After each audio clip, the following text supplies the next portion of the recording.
আজকে আমরা শুরু করব হচ্ছে টাইম ভ্যালু অফ মানি যে কনসেপ্টটা সেটা দিয়ে। কারণ হচ্ছে টাইম ভ্যালু অফ মানি ফাইন্যান্সের ফান্ডামেন্টাল কনসেপ্ট। আপনি ফাইন্যান্সের যে কাজটাই করেন না কেন time value of money concept থাকবে। আপনি ক্যাপিটাল বাজেটিং থেকে শুরু করে cost of capital, cost of debt যেটাই বের করেন না কেন, ওয়ার্কিং ক্যাপিটাল, রিসিভেবল ফ্যাক্টরিং, সব কিছুতেই টাইম ভ্যালু অফ মানির কনসেপ্ট জড়িত। তাহলে এটা যদি আমরা ভালো মতো বুঝি তাহলে আমাদের ম্যাথ করতে গিয়ে ভুলগুলা কম হবে। আজকের লেকচারে টাইম ভ্যালু অফ মানি যত কিছু আছে সবকিছুই কভার হবে। টাইম ভ্যালু অফ মানি জিনিসটা কি? টাইম ভ্যালু অফ মানি হচ্ছে যে সময়ের সাথে সাথে টাকার মান কমে যায়। আজকে যেটা 1000 টাকা দাম সেটা হয়তো 1 বছর পর 1100 টাকা হবে, 2 বছর পর 1200 টাকা হবে। এটা হচ্ছে টাইম ভ্যালু অফ মানির কনসেপ্ট।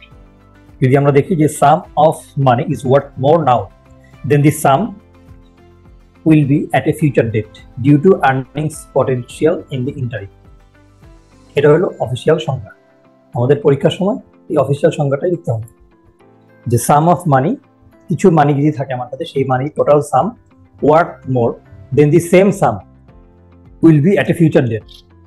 সেই একই টাকা ফিউচারে যে ওয়ার্থ হবে তার থেকে বর্তমানে সেই সাম অফ মানির ওয়ার্থটা বেশি due to earning potential in interim. Interim মানে হচ্ছে এই যে পিরিয়ডটা।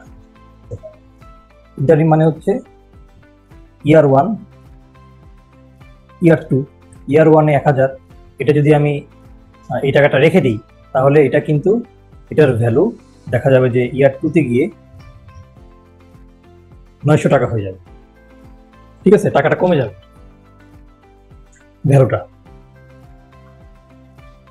হয় 900 টাকা হয়ে যাবে, অথবা 1000 টাকা দিয়ে একটা জিনিস পাওয়া গেলে সেই জিনিসটার দাম হয়ে যাবে 1100 টাকা। তাহলে ইয়ার 2-তে সেই জিনিসটা কিনতে গেলে আমাকে 1100 টাকা ব্যয় করতে হবে, কিন্তু আমার কাছে ছিল 1000 টাকা। এই দুইটার একটা হইতেছে ঘটবে যে আমার কাছে 1000 টাকা ছিল, 1 বছর পর সেটার ভ্যালু 900 টাকা হয়ে গেছে। অথবা কোনো জিনিসের দাম 1000 টাকা ছিল, আমার কাছে 1000 টাকা ছিল, তখন কিনতে পারতাম, কিন্তু 1 বছর ওয়েট করার কারণে জিনিস 1100 টাকা হয়ে গেছে, কিন্তু আমার কাছে 1000 টাকা আছে। তার মানে এই যে একটা পিরিয়ডের গ্যাপ, এটিকে বলছে interim. This is because money can earn interest to be invested to generate money over time.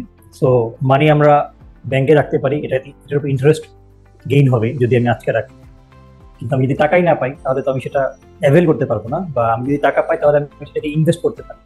কিন্তু আমি যদি টাকাটা না পাই তাহলে ইনভেস্ট করতে পারবো না, তো মানি আমার গ্রো করবে না। যদি রেখে দিই তাহলে এটার মানি ফিউচারে কমে যাবে ভ্যালুটা। So example দেখি, imagine you have two choices: receive 100,000 today and receive 100,000 1 year from now. তো আমরা ধরলাম তর্কের খাতিরে যে এটা হচ্ছে 2024-এ রিসিভ করব, আর এটা হচ্ছে আমার 2025-এ। তো আপনি যদি চুজ করেন 100,000 টাকা আজকে আপনি নেবেন, তাহলে আপনি কি করবেন? যে 2024 সালে আপনি টাকাটা পেলেন, ধরলাম 2024 জানুয়ারিতে, এটাকে আপনি ধরেন একটা এফডিআর করলেন 1 ইয়ারের জন্য, ঠিক আছে, 11% ইন্টারেস্ট। তাহলে এটা গ্রো করবে, এই টাকাটা গ্রো করে 1 লাখ 2024 ডিসেম্বরে বা 2025 জানুয়ারিতে 1,11,000 টাকা হবে। সেখানে একটা এক্সাম্পল দিচ্ছে 6%, তো বলছে যে 106,000 হবে, তো 6,000 টাকা হচ্ছে extra you earn because you had money for a year. So আপনাকে যদি কেউ অফার করে 1 লাখ টাকা এখন দিবেন নাকি 1 বছর পরে দিবেন, তাহলে অবশ্যই আপনি 1 লাখ টাকা এখন দিবেন, কারণ আপনার একটা আর্নিং পটেনশিয়াল থাকবে। আপনি টাকাটা ব্যাংকে রাখতে পারবেন বা কোথাও ইনভেস্ট করে আরো রেভিনিউ প্রফিট জেনারেট করতে পারবেন। সেটা একটা এক্সাম্পল দেখলাম। তো এখানে আরেকটা এক্সাম্পল দেখি, টুডে আমরা যে পরে টুডে যেটা আমরা পেলাম 1 লাখ টাকা আজকে, সো ফিউচার ভ্যালু হচ্ছে 1,06,000 টাকা। So this shows that 100,000 today is equivalent to 1,06,000 with 6% interest. So if someone offers you, যেহেতু এই 1 লাখ টাকাটা আফটার 1 ইয়ার 1,06,000 হবে, তাহলে কেউ যদি আমাকে 1,06,000 টাকার কম অফার করে তাহলে আমার জন্য 1 লাখ টাকাটা আজকে নেওয়াটাই better. So time value of money means worth of টাকা received today is different from the worth of টাকা to be received in future. The preference of money now as compared to future is known as time preference of money.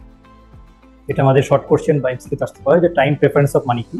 Time preference of money হচ্ছে যে এই যে আমি আজকে যে টাকাটা আছে এটার ভ্যালুটা যেহেতু ফিউচারে গিয়ে কমে যাবে, অথবা আজকে যে টাকাটা এটার ওয়ার্থটা ফিউচারের সেম টাকার তুলনায় বেশি, সেই জন্য এই যে আমি আজকে টাকাটাকে প্রেফারেন্স দিলাম, যে preference of money now, preference of money এখানে বলছে নাও, তার মানে আজকে যে টাকাটা preference of money now as compare to future money is known as time preference of money.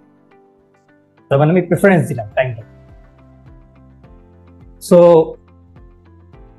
এটা একটা ইম্পর্টেন্ট কোশ্চেন যে টাইম ভ্যালু অফ মানি, এই যে 1 লাখ টাকা যেই জিনিসটার ভ্যালু, এটার ভ্যালু কেন ফিউচারে গিয়ে বেড়ে গেল, মানে 1 লাখ টাকা জিনিস 1,10,000 টাকা হয়ে গেল, অথবা আমার কাছে যদি 1 লাখ টাকা থাকে আমি কিছু না করি, আমার ঘরের আলমারির ভিতরে আমি রেখে দিই, তাহলে 1 বছর পর এই 1 লাখ টাকা দিয়ে যা কিনতে পারতাম তার থেকে বেশি জিনিস আমি এখন কিনতে পারবো, কারণ 1 বছর পর জিনিসের দাম বেড়ে যাবে, তাহলে টাকার মানটা তখন কমে যাবে 1 বছর পরে।